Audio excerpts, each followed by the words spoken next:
Hey, what's going on, everyone? Justin again. As always, thanks for watching my channel. Welcome back. So, you guys are over hump day, getting ready to step on into Tay-Tay Thursday and then into the weekend. Before we kick off today's video, I want to go ahead and give a huge shout out to someone special. Let's give it up for Mom.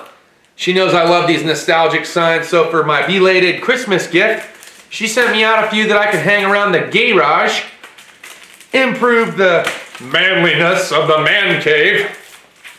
So we've got a ton of really cool signs that my mom picked up and sent to me because she knew that I would enjoy them thoroughly, and thus I do. So thanks, Mom. I appreciate it. She's my #1 fan. And why shouldn't she be? Her little boy's all grown up. At any rate, we're getting ready to step on into today's discussion topic. So some things that you should know before you become a content creator. It's not always what it's cracked up to be. In the very beginning, it's going to be very difficult. Maybe you have that little something special, maybe you don't. But when it comes down to it, it really is just about you sharing your opinion, having fun with it, and being charismatic about it. So if you think you have an opinion about a specific product or a specific something that you think that you could put together that you think that other people can find enjoyment out of, then why should that stop you? Use whatever you have available. I mean, smartphones, right?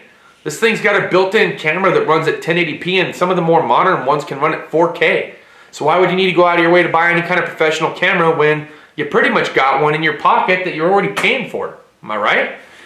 So when it comes to the audio, what I've noticed, especially here in the garage, is that the audio microphone that I have attached to my Canon camera that's on the tripod in a designated fixed fashion is very, very echoey.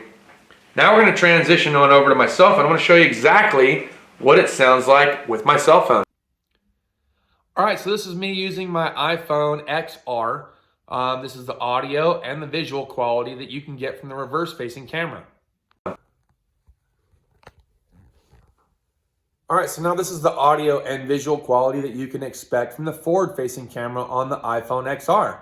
So long as you keep the lens clean, you should get pretty good pixel quality and you should get really good audio quality. In fact, more cases than not, I found that the audio quality on my cell phone is much better than that of what it is that I have on top of my Canon camera here in the garage. It's just that echoey. I mean, to me. But you'd be like, Justin, then why the heck do you use it? Well, I use it because I feel like the footage quality is a little bit better, but that's hard for me to say. Only you guys can really judge me on that.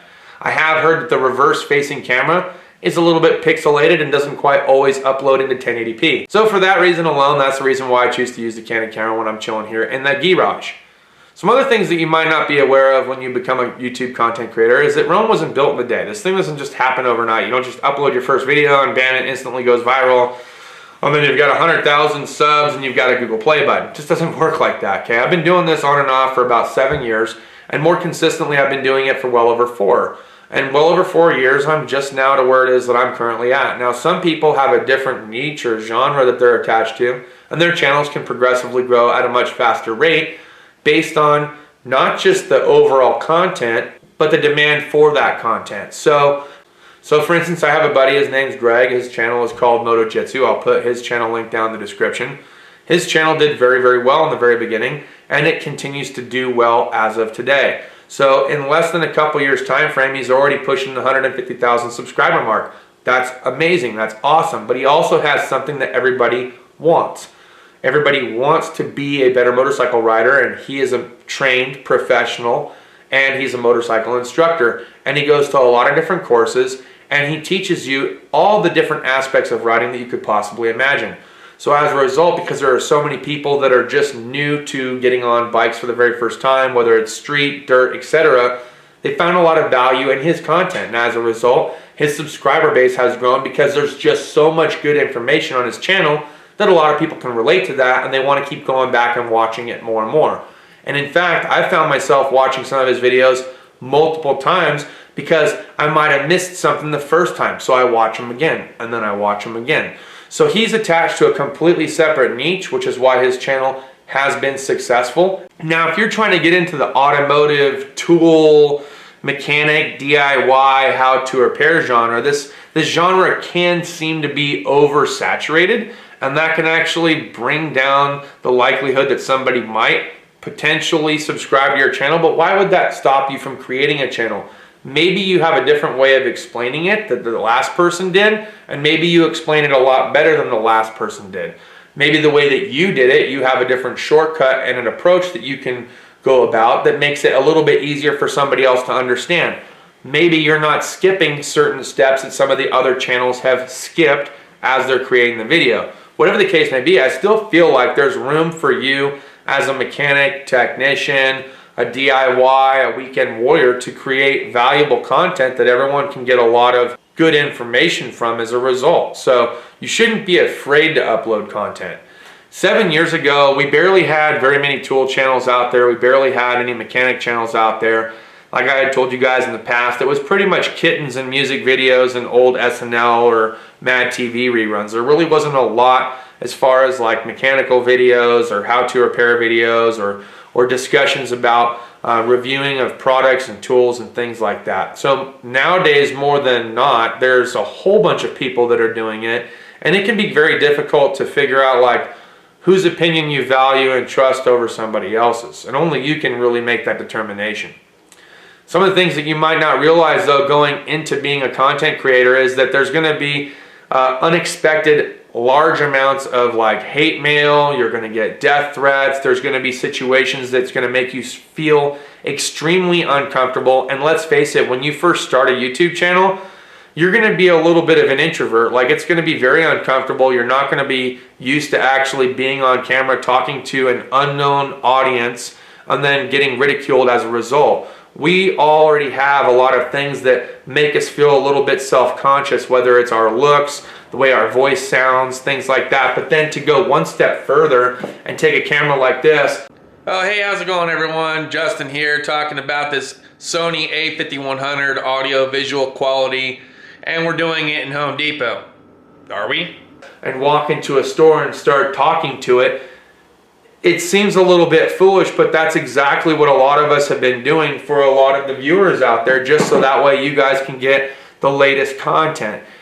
Now, let's talk about the latest content. So when you're uploading quite regularly, let's even say once a week or twice a week, maybe you only do it on the weekends, maybe you're a weekend warrior YouTube content creator, whatever the case may be, when you post your first video, and then you post your next video, it's almost expected that when you post those videos, however long in between each video, it's almost expected that you're going to post in that same exact time frame.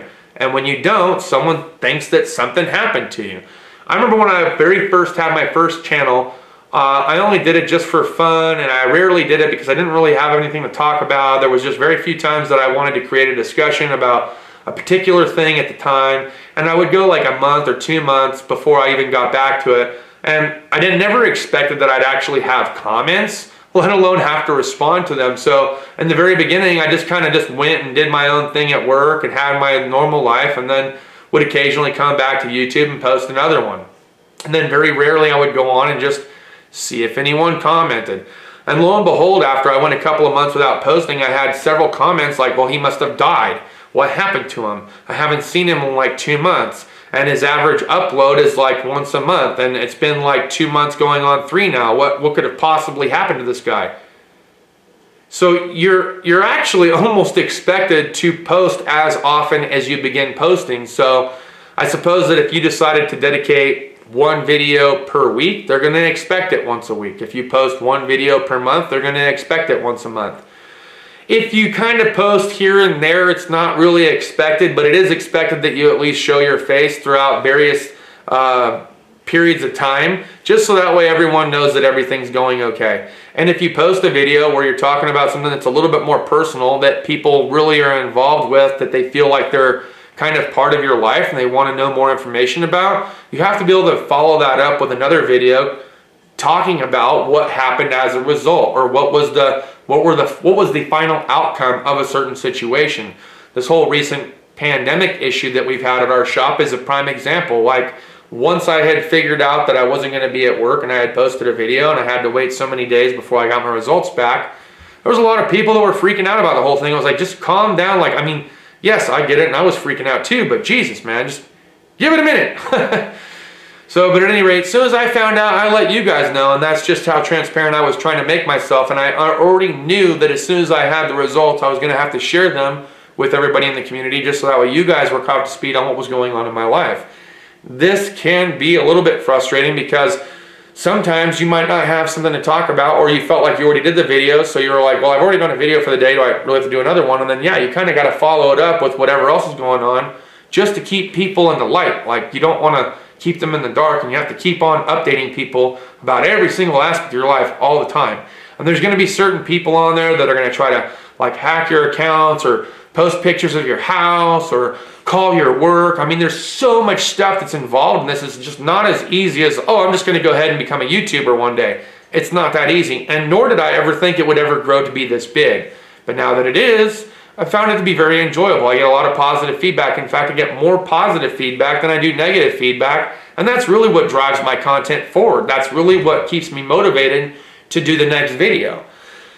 Now, when it comes to actually creating content and doing videos, the YouTube comments actually is what drives the content. So there's going to be certain situations where you guys actually drive the content based on the comments that you leave down in the description.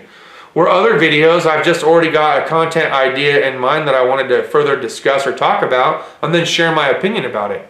It's really more like a podcast if you think about it in certain aspects. But when new technology comes out and there's a new product that comes out, it's like, oh, well, you're that guy that reviews tools and you're a mechanic, so you should know about every single thing that has been recently developed and that has come out. Simply not the case. And it's not because I'm unplugged or I'm not in tune. It's just because I hadn't heard of it. I hadn't stumbled across it in my path as far as going through the big box stores, or maybe when I was online and shopping on Amazon, I didn't exactly stumble across one particular product, or I have just no opinion about it because I'd never actually tried them out before.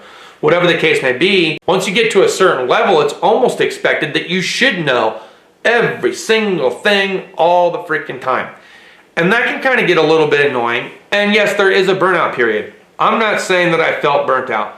I have felt burnt out in the past. Lord knows when I first started doing YouTube, I felt a little bit burnt out because I was doing content at the pace that I wanted to do content, and then I felt like I was almost forced to do content when I didn't want to do content because of all the demand through the comments of producing and producing and producing. Now I produce so often, there's really not an over-the-top demand for another video. It's just, hey, thank you very much for posting. I was looking forward to watching one of your videos today. I didn't know what today's discussion topic was going to be about. I'm so glad you posted something because I've been looking forward to watching one of your videos at the end of the day. And that's very exhilarating. Like, it makes me feel really good that there's people out there that thoroughly enjoy the content that I have to provide. And so for that, I want to thank you personally. I mean, really, I enjoy it too. And I enjoy connecting with various people such as yourself, especially through different aspects of social media, whether it's on Facebook or Instagram or YouTube. I don't always get a chance to get back to every single comment, and not every single comment is usually attached with a question or there's a question attached to it. Usually it's just like a, hey, great job on the video, guy, or hey, guy, I'm glad you're doing really good. You know, that kind of thing. So for those comments, I do appreciate that too, but it's the ones where you can kind of interact back and forth that makes it like really fun and really enticing. So do I think there's still room for you to develop as a content creator in 2021 if you've never started a channel? Sure. Maybe you have something that you can offer that nobody else has. Maybe your experience is a lot different than somebody else's. Maybe the way that you present the information or talk about the specific item at hand, maybe you do it better than the guy that did it before you. But you won't actually know until you actually put your foot out there and open the door. I'm just letting you guys know that when you open that door, you're opening the door to more than just content creating. You're opening the door to everything else around you. Because I didn't wake up one day and say, hey, I can't wait to start a YouTube channel to drop a video so that way I can get a bunch of hate mail. So that way I can get a bunch of death threats. That is not what I signed up for. And that is exactly what Roberto Blake covered in his video too. So it's kind of refreshing to know that I'm not the only YouTuber that's had to go through this, because there are so many different big YouTube channels out there, and I just haven't seen that in their comments. Though when I post a video, I'll see it in my comments, I'll see it in the filter board.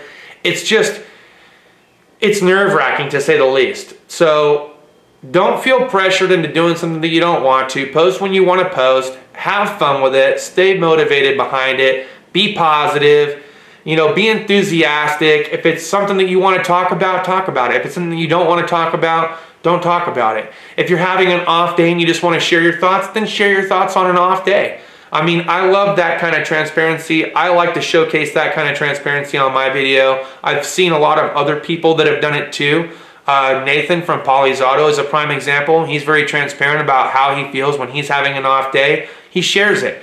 And it's like refreshing to see other people that are willing to actually share different aspects of their life and what it is they're going through, because it makes you feel normal. It's like, okay, cool, I'm not the only person that's going through this right now. So I just want to thank each and every single one of you for keeping it real and for being in the comments and sharing your thoughts and opinions or your future content ideas. It really does help drive the content of this channel. I thoroughly enjoy our conversations that we have. You might not always see a comment back from me, but I am always watching and checking it out. So cheers to those of you that have your beers. I hope you're enjoying the rest of your evening, and we'll see you guys next time. Deuces.